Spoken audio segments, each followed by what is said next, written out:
Well guys, this is our third Nissan Patrol. This is the tidiest one yet. Toyos are pretty good. I'll be honest with you though, I would have preferred BF Goodrich all-terrains. But it's the nicest truck we've had yet. So this is Artur Rehi Uncut, and we filmed this in December. This video is about just me and Artur and getting to know Artur better. I have met Artur Rehi now on 4 separate times. So I hope you enjoy.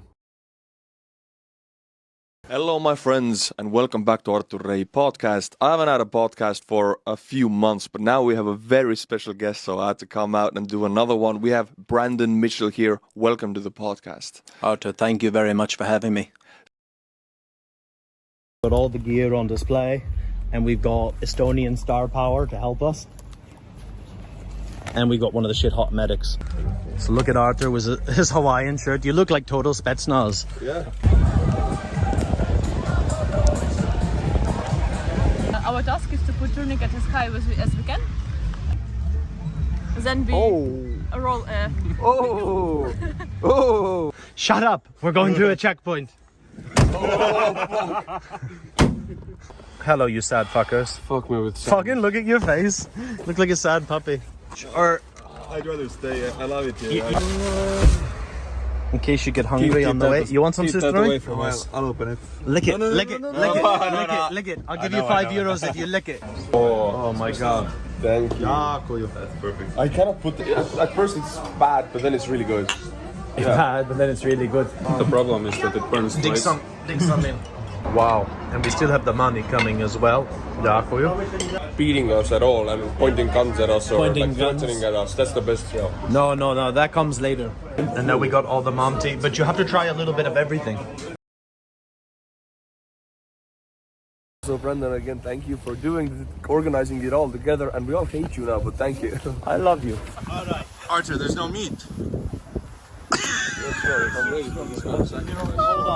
Hold on. Okay. I kinda do. Artur Rehi has the biggest channel here, so he takes the biggest shot of Swish filming. No way. Artur? No. All you have to do is try. Sorry. Fuck you, Brandon. I'll fill in this myself, this one. Slava Ukraine. Slava Ukraine! Heroin Slava! A huge thank you to the guys that provided us with this gun. Humongous thanks. It is a great gun, helps us a lot, and keeps us safe in really dire circumstances. Slava Ukraine! Unedited, Artur Rehi and Brandon. Thanks for coming. Thanks for inviting. I really appreciate this. I've been doing some of these things in the cars with other volunteers, friends of mine, and people just talk about whatever's going on for them in their work, in their life. And I remember when I first met you in Estonia, I was like, I don't know if I like this guy. And last time you were here and doing the work you're doing, I mean, we spent like 6 hours together with the boys. I was like, I like this guy because I seen things, like I seen what you were good at, and I seen things that you weren't comfortable with, like just being with someone for like 6-7 hours and seeing you crack on with everything you do here. And sometimes I even watch your videos. Only sometimes. But you do a really shit hot job, and you're actually one of the biggest platforms we have in the English language. Yeah, I mean, I really enjoy doing it, and also I don't hide that personally. Everybody says only for Ukraine. I'll say also for Estonia, but also for me and my fiance, my friends, and my family. Because I first of all, I enjoy really doing it. It's a very good feeling when you can tell that somebody actually gains from you helping them. It's not a feeling you get in the West, but because a lot of people don't need help in the West that way. Of course, we have poverty and everything, but in here, people need help more and different ways, and I feel like I can help. It's a very good feeling also. I don't see why I would have to hide it. So I mean, of course, you don't put it in everybody's faces, but it's clear that, of course, I personally also very enjoy it and win out of doing this. And I think it's necessary for people to admit this and become friends of that part, that I do things that I enjoy also. Otherwise, you cannot do it in the long term. You will burn out because you give and give and give. You cannot help somebody indefinitely unless you enjoy it. How many days a week? You put out a production. It was 5 days a week, wasn't it? Is it still? Yeah, it's Monday to Friday. I wake up about 8 o'clock in the morning, so not very late, but relatively okay. I go 9 a.m. to my office, I research, and then I edit videos with my editor, film and edit, so like 6 p.m. then I go to workout. So it is long days, 10-hour days perhaps, but again, you cannot pull 10-hour days in the free, comfortable world if you don't enjoy it. In Ukraine, you have to pull your whole life here, of course, but there, you cannot force yourself until you die. You have to know your necessities. What do I need? When do I need to sleep and eat? And so I really enjoy doing these 10-hour days. And I work out after and spend time with my fiance after. And yeah, I'm finding and prioritizing the balance of this work and helping Ukraine that keeps me happy. I'm not doing it overall. Number one priority is me. Number two, my fiance. Ukraine is not like the highest in my level, but by keeping it that way, I can help Ukraine better and more efficiently because I don't feel forced. You've got longevity to keep going. Longevity, yeah. I hit a wall. I hit a wall recently. In Kherson, there's like a media blanket, I guess they call it. And basically the way it works, and I can see it, it's common sense. There's this big river, this big fucking river. And it's not like Donbass where we're 10, 20 kilometers back everywhere over it's only this river. So I could see how the camera could get a lot of people in trouble because there's only so many places we have to be, and it's along the rivers. Also my work, the only reason I know you, that I know the other guys, I was lucky enough to get blown up in a minefield. You know, why else would I have met you? You know what I mean? Yeah, Unless that was on film, and I spoke English, and I didn't know how to milk it online to get generators and stuff. I wouldn't know you. I wouldn't know Starsky. I wouldn't know Georgie's. You're probably the biggest Ukraine war blogger. Probably Jake Bro's number 2. Starsky. Georgie's Ukraine Matters has risen quite a bit. But I've met all you guys, and I maintain kind of a life in between two. I have a lot of privilege, you know, like maybe I get away with things that other people wouldn't. It's a fine line, but I hit a wall in Kherson because we work every night, and I film things, and some things I can't post, so I never bothered filming, and then I couldn't upload on my YouTube for a while. Now we're just talking about YouTube here because I work on donations. I just looked last night. Why are my donations slipping? You know, there's things I need to buy. Maybe it's Israel-Palestine. Maybe it's because I'm not posting. But I seen the analytic. My October views are 350,000 hours. My November views are 100,000 hours. I'm not posting. So it's like, I work in a medical battalion. I work at night. You know what I mean? It's like, I have to film this shit to do everything, or it all stops. And I've got diehard followers. Oh, we'll support you no matter what, Brandon. Well, the numbers and the analytics don't lie. I have to get my strength back, you know. And it is about longevity. Come on, let's go. And I watched a video with you. You talking about your mental health, and I've had some mental health issues in my life, and I was like, holy shit, what is it actually like for him every day? Because how long does he take to put this production together, and you got to do it every day. Some days are harder than others. Some days are really good, I imagine. Yes, I have had very serious issues with depression in my life. In 2020, I had an episode or a period after a breakup with my now fiance. We broke up, now we're back together, and we're gonna get married and everything. Yeah, thanks. But I remember that period when we broke up and I was totally alone and full depression, and then I got on antidepressants and therapy and everything, and that helped so much. and of course the will to get better. And now I have this memory, and I'm again on antidepressants because this 5 times a day Ukrainian coverage. When you see some serious shit in person, it doesn't compare what I have to look. Mine is not that bad, but I ain't looking for it on Telegram. Do you know what I mean? No, but you have to do all this every day, don't you? You have to look at this every fucking day. Every morning, yeah, and it really has an effect. So after you're done with looking how people die and their last moments, you witness them every day. It doesn't matter the Russians. It still leaves a mark. So for me, I have issues with it. That's why I don't have a choice to ignore my needs. I don't. Otherwise, I know where I go. I go to the depression hole. I've been there once. If I go there, nobody wins. I lose. My fiance lose. Ukraine don't get to win through me.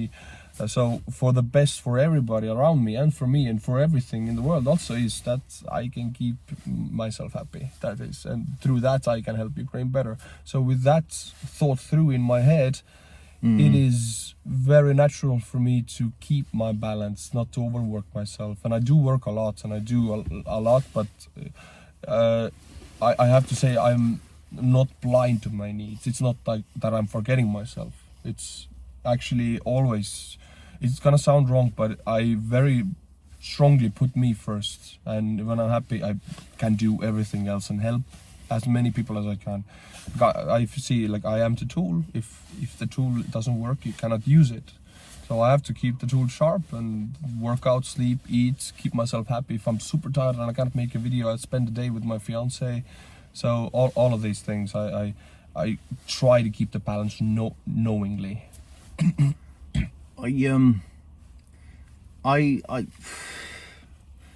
My heart goes out for you, you know, like, I can be an asshole sometimes. Like, I'm a good person, but I'm not a nice person.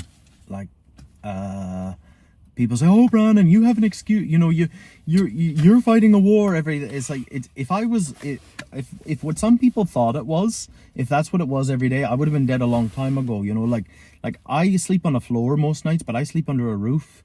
And there's sometimes, like, when medics don't work, there's people like in this depression hole. You know what I mean? Like, it's like I never understood. Like, you followed the whole war. In Zaporizhia front with 1st Armored Brigade, we had nothing for like 5 weeks. But I could hear on the news, like, we didn't have Starlinks then, but you'd have a 3G, and I'd read my news: Severodonetsk, Lysychansk, Severodonetsk. And when that was all popping, our team went to Kramatorsk to support National Guard, but Lysychansk was over 2 days before. The army flooded out. Russia wasn't ready for that.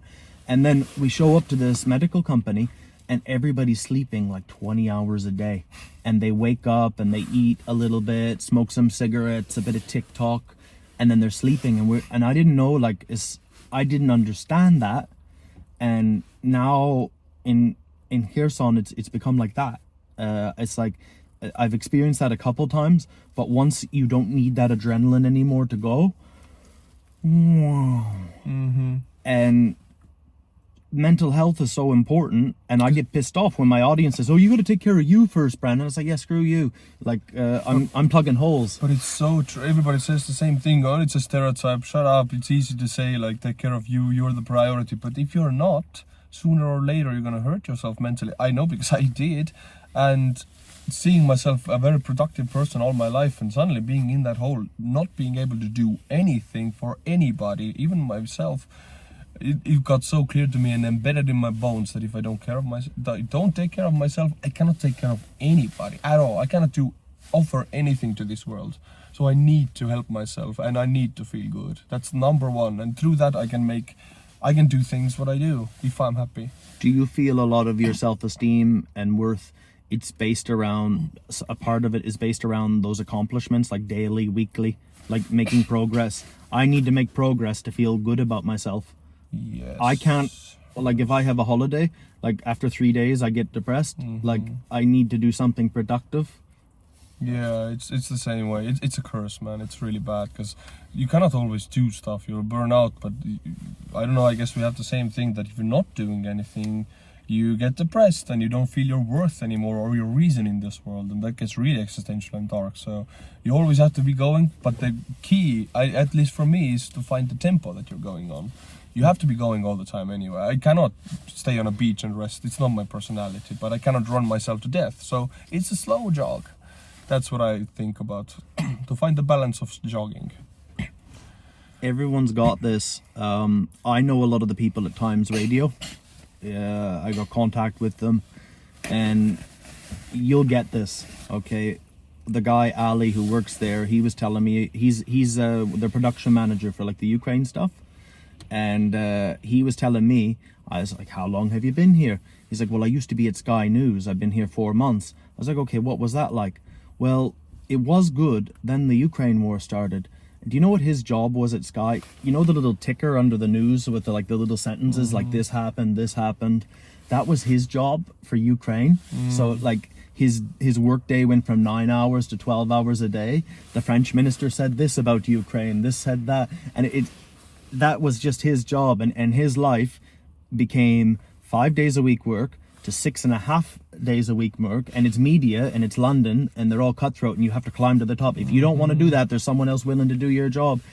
Inside of 4 months, he lost something like 15 kilos. Like you see the bags under his eyes. He crashed, and Times kind of basically saved his life. Like he got, and he said, but I shouldn't complain after all you've been through. But he told me a story. I wasn't near in tears. Do you know what I mean? It's like it's a race to the top in his world, and he wants to be media. But if the Ukraine war's on, that everyone, we got to take care of us. Yeah, people are not taught. I was not taught, never, because my parents didn't know it. No one is taught usually to take care of yourself. How can you take care of yourself when you know your needs? How do you know your needs when you know yourself? But if you grow up and your parents always say, don't cry, be brave, don't show emotion, it's gonna heal, don't cry, it's just a little scratch on your knee, then you're not connected with the feeling of, I am hurting, I don't like this, I need to change my situation. When you don't have that connection, when you're grown up, you feel shit and you don't know what need you're ignoring about yourself. Your parents didn't have that option. Soviet Union was Estonia. That's the trauma. That's the trauma why I went to depression, because they didn't teach me how to take care of myself, because they didn't learn, because they had to survive this shit, and now I had to learn through depression. And it's okay, I'm not blaming anybody, but I'm just saying now I have this experience, and it's not only it's purely egoistical that I want to feel good, but it's not in a way that if I don't feel good, anybody else will feel shit around me. So it's for other people also. It's both worlds. Yeah. When you grew up in Estonia, are you from Tallinn? No, I grew up in a very small town, 3,000 people. Yeah, very small rural agricultural town. So I'm just curious, because I help me fill in the gaps here. You moved to America for a period of time too, didn't you? Yes. Like, how did you grow up? How did it lead to that? Well, many Estonians emigrate. Yes, they do. It's brains are going out of the country, but when I was about 14, 15, I started making YouTube videos. I think I was the first Estonian YouTuber, actually. Oh, shit. 2011. And I was making these very, I would say, funny and weird sketches with airsoft weapons, and teenagers playing with airsoft guns and adding muzzle flashes at the end. It was like, oh, they're like real weapons, let's add these effects. And since nobody was doing it, and it was a small backwards town, people started bullying me on that. Like not the guys, but the teachers also, because they are also Soviet teachers, I come from a small town too. Don't be different. Don't be different. Don't be. And I was very, very much like myself. And teachers like, not everything is a movie, Rehi. And I'm in the front of the class, and they're like, the whole class is laughing, and I'm just there, fucking hell. And my parents were divorcing at that time, so I was completely alone. And right now, when this would happen, I would have the tools to handle this. But I was 14 and, teenager. Your love story is fucked up there or there, and your parents and the school. And it was so bad for me that when I got 19, I wanted to pursue this video stuff that I was doing. And I really liked being in front of the camera.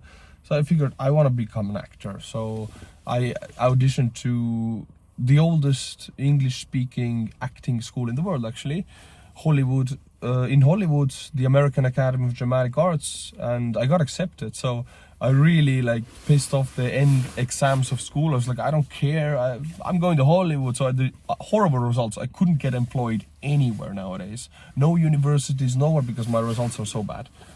So when I was 19, I flew to Hollywood. I had to fundraise for that, 100,000 and my mother was a single mother with 4 children and a mediocre income. So nobody had no money. I had to fundraise it. We did 3 art auctions, massive fundraisers. Like I called every guy in Estonia who has any money. I asked, like, I'm doing this and that. Like I had to really fight for that. Yeah, right. And This is cool. Yeah. I wasn't expecting to hear this. And our art auctions, like, I visited almost every art painter in Estonia who had any kind of name. I told them my story. I played my guitar.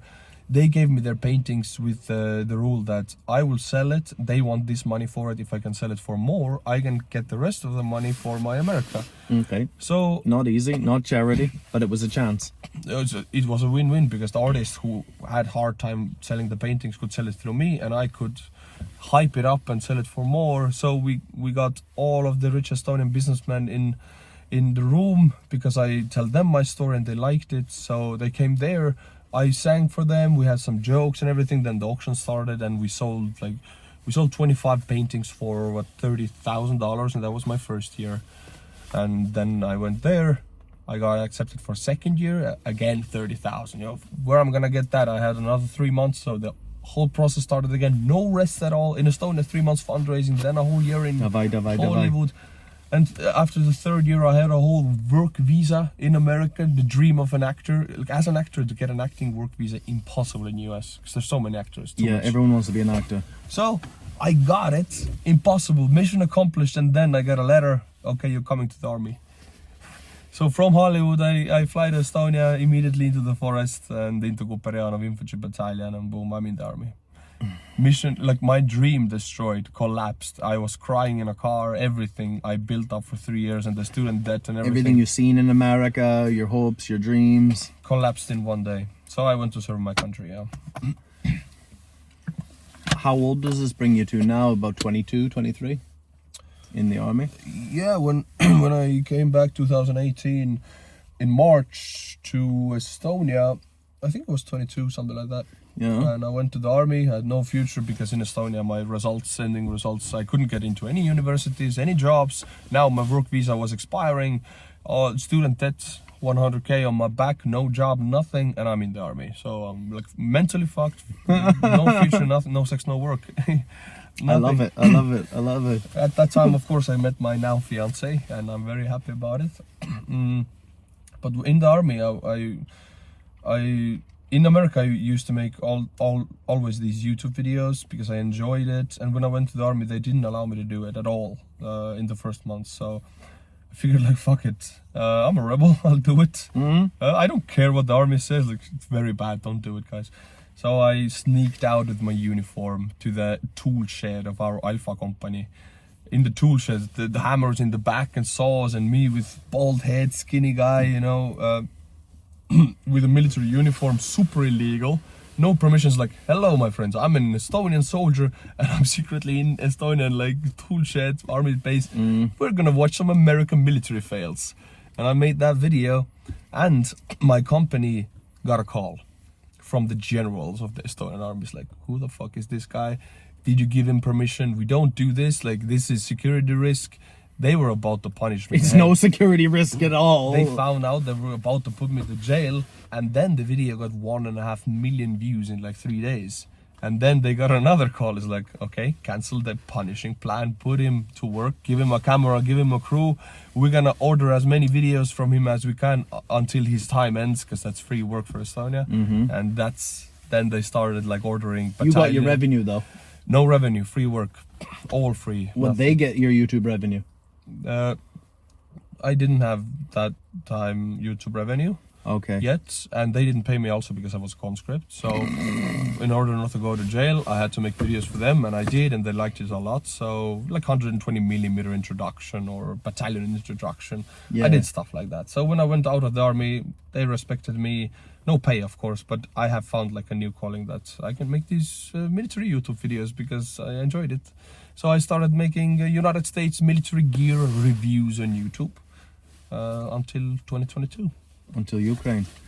So your fight for survival, fight for advancement in life through school, your fundraising to follow your own dreams, that was essentially school for what you do now. One step before another, prepared another. Exactly. I mean, the same thing I do here, I had to do for my future at the time. It was very personal, and it was like black and white. Life Always and death. learning, getting better, Yeah. finding out what works, what doesn't work.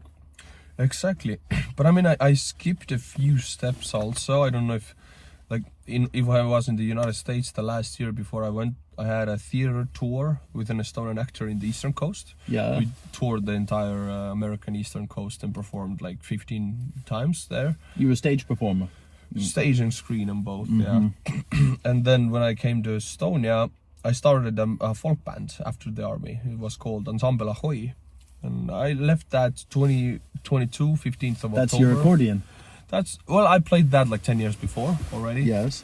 But with that band we had, like, it's a crazy number, but we performed all together on stage 250 times. And I was the lead singer and everything. So now I have like 400, 500 Estonian folk songs in my head, like blindfolded, I could play them. 4 hours of music, no repetition of songs on accordion, just like, oh, whatever you want. It's still there, it haunts me. Yeah, so that was 3 years of my life after the army, before the war started. Full performing with accordion. I'm a bit gobsmacked because my life actually outside of the army and some experiences really prepared me for certain, kind of like what I do on social media here, to get things and organize things and get things for people that they can't get, and from a different way around, because they're two different things, but you're much more competent on the internet than I am, but essentially we have the same, in principle, the same story. One thing happened after another which prepared us for what we do now. There was a man that died recently, Dave Courtney from England. He was quite a famous gangster, and then he finished his gangster life and he went on stage telling his life story. A very comical man, but one of his stories, I listened to his podcast, and he said the biggest life advice I could give to a person is, you might have a downfall, you might have a misfortune, and it might look how bad it is, but 6 months down the road or 2 years down the road, you'll realize it was a touch. It actually turned out to be a good thing. Guided you in a certain direction. It made everything work. I also have a feeling that these things happen to everybody. Everybody gets these smackdowns by life, and then it's a difference of who will take the shit and turn it into something that they can use it for. And some people don't do that, and then life always beats them around. Other people take the shit that life offers, and it grows into something, and then life never beats them around, because they're always able to make something out of this shit. Because everybody gets shit from life. I hope to have children someday. I hope you do, but I wouldn't want to clean up after their messes. I heard a man say, don't do for your children what they can do for themselves, or they'll grow up to hate you, and the world will hate them. I'm a big believer in that. Yeah, I don't want to do anything for anybody. Like, people can take responsibility, and if they do wrong, they can take the beating and then learn from it. But if I take away their beating or punishment or help them in any way, they cannot learn from it. So helping people we're not talking about helping Ukraine, it's different. Like, yeah. I need help. Yes, you need help. Yes, you need help. Yes, yeah. We're here. What would you say? What would you say you've learned most? Not personally, but since you started covering the war, has there been things that you thought were true, or like how this war is going to be won, or this tactic? Because you cover all this stuff. Have you come to points where you've learned new things, like how the war's changed, where you've had to?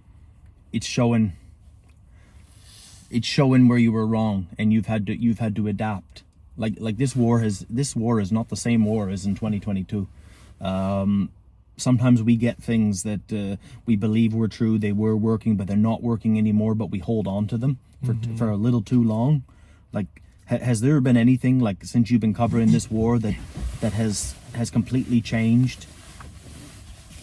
Do you know? I don't even know how to answer that, how to ask that question.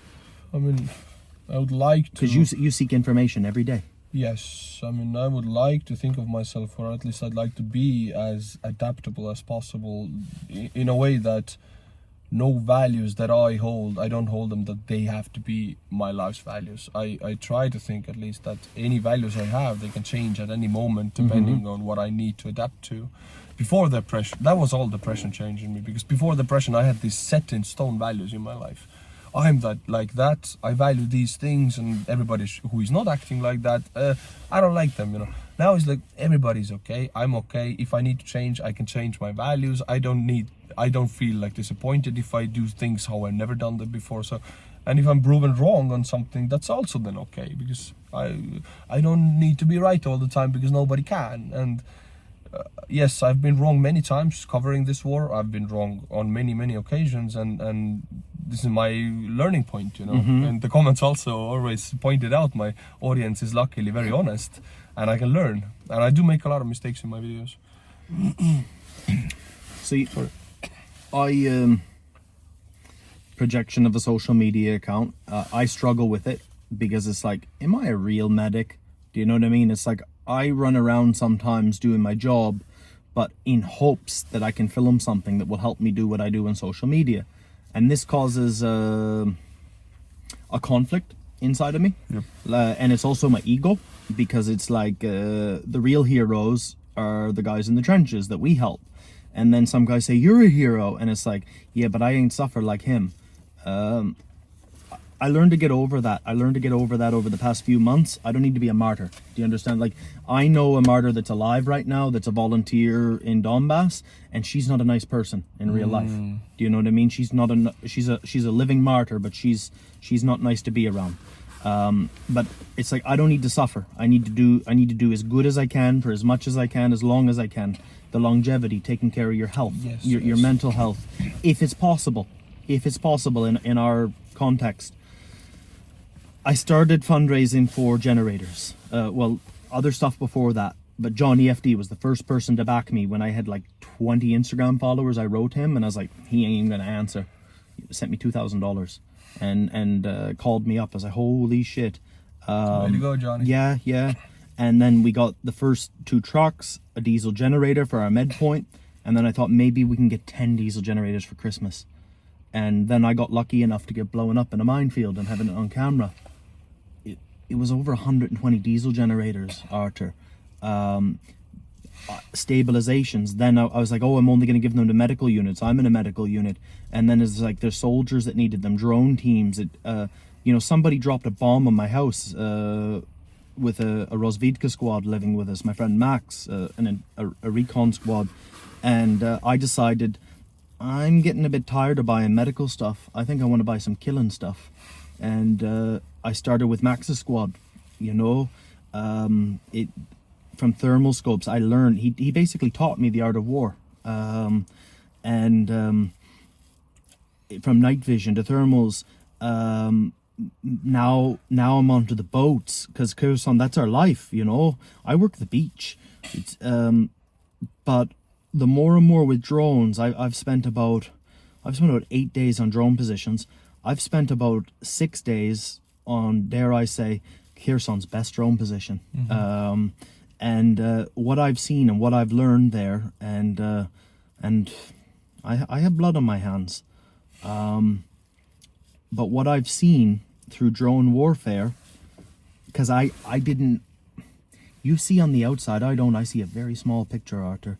And what I see now from drones that I can publicly say and I won't say, we must do drones. We must, like what I thought was true before, it was true, but now the truth is drones. It's drones. And before, and I want to hear you a bit, I'm going to tell you what I learned. And every NATO person or Western person will get this. A battalion commander doesn't make the shots lower down. He trusts his company commander. A company commander trusts his platoon commander. A platoon commander trusts his sergeant. And what I've seen with FPV drones, I mean, we called in a very good mortar hit one day. A very good mortar hit. But it's not our choice. It could have been a 152. It could have been a 155. And Joe said, if that was the mortar team working 2 days ago, we never would have hit that. It's like, that's just a fact. There's different capabilities, different competence. If you have an FPV team and they fundraise for their own FPVs, I want to go the FPV route. You want to go a different route. But that squad can make that kill and make that call themselves, just like an American sergeant, a British sergeant could do. Because but company commander don't know, he's not there, and I don't want to say, oh, I want to commit at least half of my platform to FPVs now. We need everything, but I just what I know. What do you know about drones? What do you want to do with drones? 2 days ago, we just gave away 50 first-person view drones to a very specific special forces unit that is at least advertised as the best special forces unit in Ukraine, but that's subjective. But yeah, 50 FPV drones that carry 1.5 kilograms of explosives, and they're very silent, and they can fly further, and it was fundraised by my viewers, of course, so I do believe it, and I think it is all drones. And today we actually shot, just before I met you, we shot a video for another specific unit that is also producing these drones. I'm not talking about a Ukrainian drone startup, but a drone production that is in the system, so they're not making money, they are making victory and dead Russians. So we are we're fundraising now for them. I'm gonna publish the video. I don't know when this goes out, maybe it's out already, but we're gonna buy Baba Yaga, which is the big this rotor, 4 rotors, this big drone carries 20 kilograms or 420 millimeter explosives. Huge bomb. One of these could take immobilize a tank, another one takes it out, for example. So one run could be 2 destroyed tanks, and then it goes back. So these are the worst Russian nightmare. They cannot see them, cannot hear them, cannot shoot them down, because they go 10 kilometers up to the they don't go that high, but they have the possibility to do so. So this, when I saw it, I couldn't even lift it. It's that heavy, the drone. So we're gonna buy one of those and 10 of the other kind of drones, which are kamikaze drones, but like Orlan. But I mean Lancet, sorry, big Lancet, only 10 times cheaper, but has the Lancet capabilities. Of course. And we're gonna buy 10 of those and 1 Baba Yaga. And these are gonna be in February. We're gonna deliver, and they told us they're gonna film every mission, and people are gonna see the kill ratio. This is important. And these are Ukrainian produced. Ukrainian produced, yes. And the difference is there's about 200 Ukrainian drone production startups. That's goal is to make money for the investors, and of course this is how capitalism works, and I'm all for it. But the unit I chose was not a startup in a way that they're not allowed to make money by the government. So and they're also not allowed, there's some specifics about it. They can only rely on donations because they cannot take investments, because then you have to give money back. They cannot give any money back, and they cannot make any money. So this is why I chose them, because in my eyes it's the best possibility for no corruption is that system, that they're not allowed to make money. So, and they have extremely strong internal control, so that's where I'm guiding my audience. I think you should do this, and I strongly encourage it. Also, I've been in this war long enough. I'm going to do what I do with drones, and I think you should do what you do, because I deal with volunteers. The guys I deal with, I've only bought so far 2 FPVs. I bought 5 drone guns. Drone guns that are made in Lithuania that cost about $15,000 to $18,000. You might be familiar with. We're making superior productions for $3,000, $4,000. I want to keep doing that with the FPVs. The guys I know, 200 startups. There's also a lot of guys who live in their apartments here, and I've been in them. Some will be on camera. I filmed one the other day. Some will not. They will not be public people. They're targets. Everyone who does this is a target. FPV production, drone production, large drones, small drones, kamikaze, recon drones. You know, by the time I release this video, we've had great successes in Kherson. You might be familiar with they talk about a bridgehead made in Krinky. We have a drone. I'm not allowed to film that. We have a drone, one drone. It's a logistics drone. And it's obvious, I think it costs something like 3 million hryvnia, 4 million hryvnia. It can carry 200 kilos. It's big, it's slow. You don't even need boats, you just carry everything. You can't put men on it, but we bring food across, we bring ammunition across, and not like the boats. we can quickly change trajectory, like 300-400 meters out, because we lose about 7 boats a month. Only 1 or 2 boats that I know of in my area have men been in the middle of the water. We've hit Russian boats in the middle of the water, but it's rare. It's embarking or disembarking. It's when you land. But with this one drone that can bring ammo, can bring food, can bring medical supplies, bring maybe something captured back. This drone can change trajectory really quick. Okay, 200-300 meters to the left or the right. We're losing our boats on the shorelines, not in the middle of the water. So like that, I can't talk a lot about that drone because I don't know about that drone, but I know that drone exists. Yeah. And what drones are doing now that our men aren't sticking their head up above the. Yeah. And it goes 2 ways. Saves lives directly if that drone brings ammunition instead of 5 guys. It's idiot commander at the top proof, because the drone pilots, it's such a new thing. The Soviet commanders are like, oh well, it gets results, we'll let them do what they want to do. You know, they don't fuck with it like mortar, like artillery, like that. It's just so delayed. Do you understand? It's so delayed. The command, it's idiot proof. It's Soviet commander proof, and you know what? It's Biden proof. If things don't go our way in the Congress, that's going to be bad. But drones is our life. Drones is our autonomy. Drones is our. I'm going to follow your project with great interest, and I'm going to keep pursuing my own. What we knew, this is what I was getting at before. What we knew was true and was working before. I was telling this to a guy the other day. I don't know how else to describe this. We're not winning right now, and everybody wants a good feel good. If you ever watch Star Wars, this is Empire Strikes Back right now. I don't count any other movies in the original 3 because the others are shit. This is Empire Strikes Back. Like Han Solo is frozen. Okay, Boba Fett's got him. Luke Skywalker's just lost his hand, and this war is by no means lost. No means lost, but we're not winning right now. The only solution I can see, you're seeing it from afar, and your viewers are better informed than me about the war. But in my 10 kilometers, I'm seeing the same shit.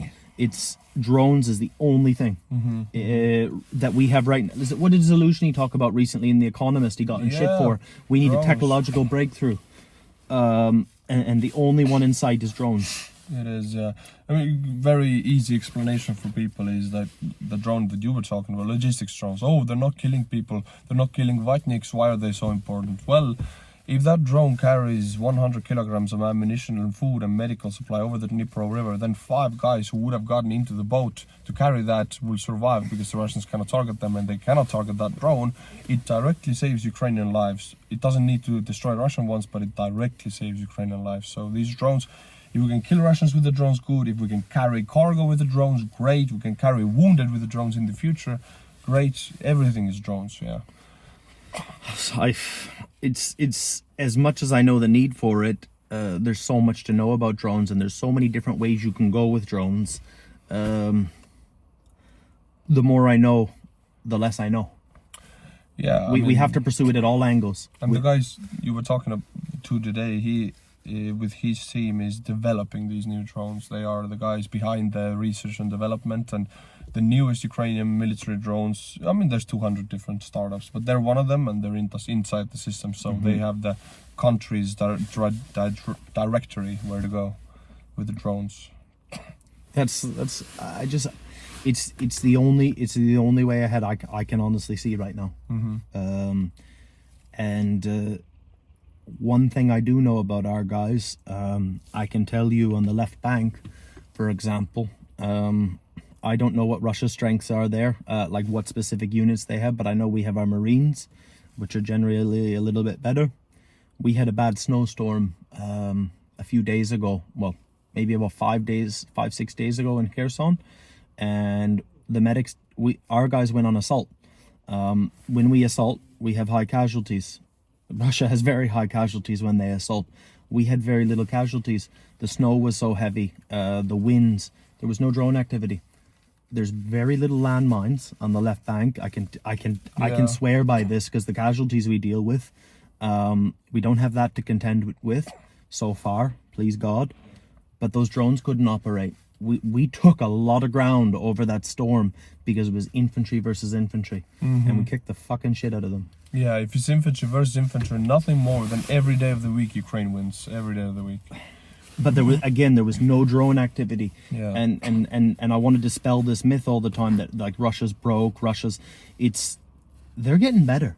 Yeah, I'm sorry, they're getting better. Because what they do, we come out with innovations more often than not, I believe this, and they copy it. They copy it, but consistently with the innovations, we are a month ahead. We are 2 months ahead of them. We just designed, I mean, this probably won't come out for a month. We just designed, or the guys were talking about putting thermal cameras on FPVs to operate at night. Obviously, it's been done here. If the guys are talking about it, we got our first attack by a thermal FPV in Kherson recently, and it came across all the medevac teams. Like, be careful on the right bank. I work on the Humvee. We go down to the beach. FPVs can work at night now. That's serious shit. It is, yeah. We have to. I want to focus more and more on my little effort on drones, and it sounds like you're going that way too. Yeah, definitely. Yeah. But that's the business side. You've got to leave tomorrow. Tonight, 10:30. You take the train back tonight. You see, this won't come out in a while. Okay. Artur Rehi, he's traveling by train. Can I get the number of that train? Where is it going to be stopping? FSB, if you're watching. You're going to be back in February?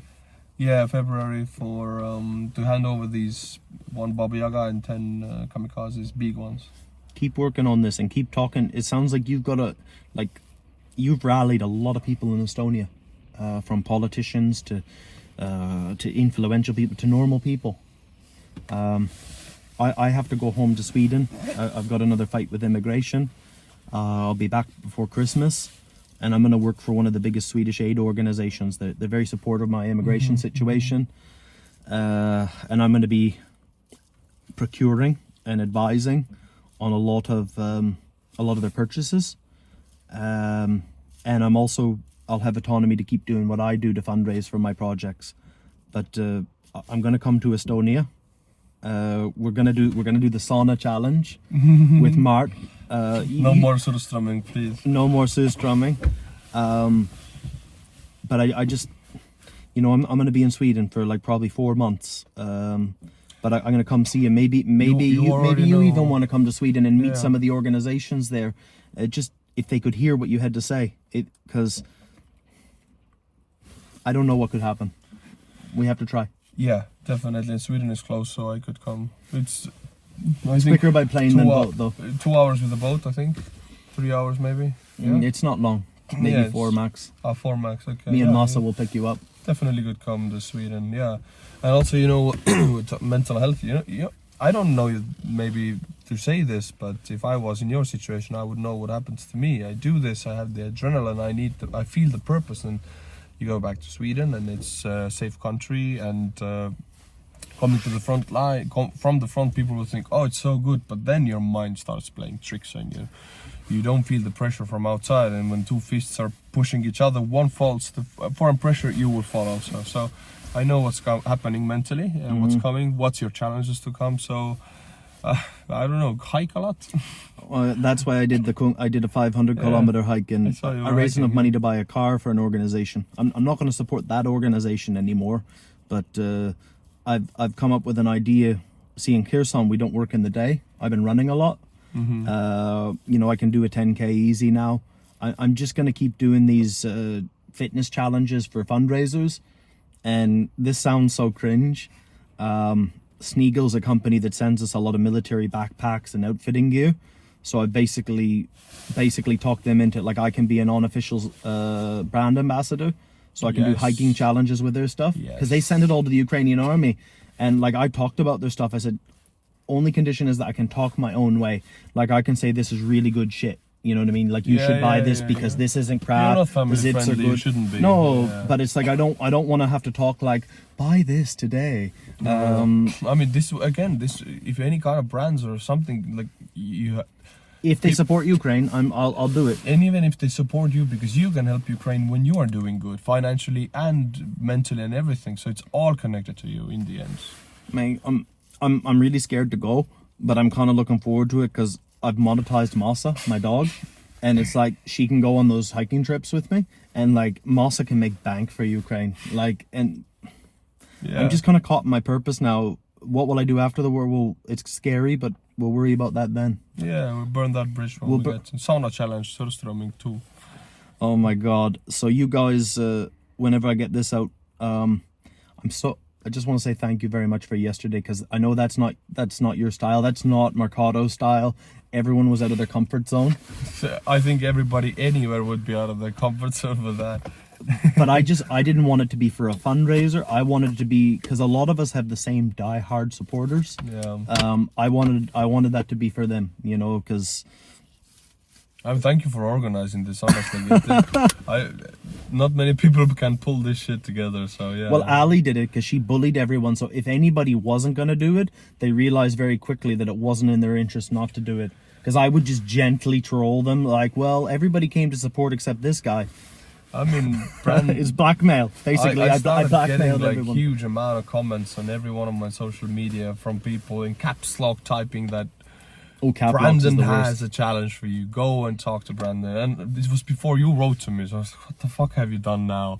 My comment section is clogged. You can mobilize a lot of people when you want to, man. Like, yeah. But I don't abuse it. Like, sometimes they share my stuff on Reddit, but Stuff if it's like this, really go relevant, ahead. Yeah, do it every time. I never thought this would go viral. This would be. I like it. Yeah. Next time I'm expecting something else cool. Brother, I'll see you in Tallinn. Yeah. I really enjoyed this. Thank you, man. Thank you. Thank you. Thank the Oompa Loompa in the back.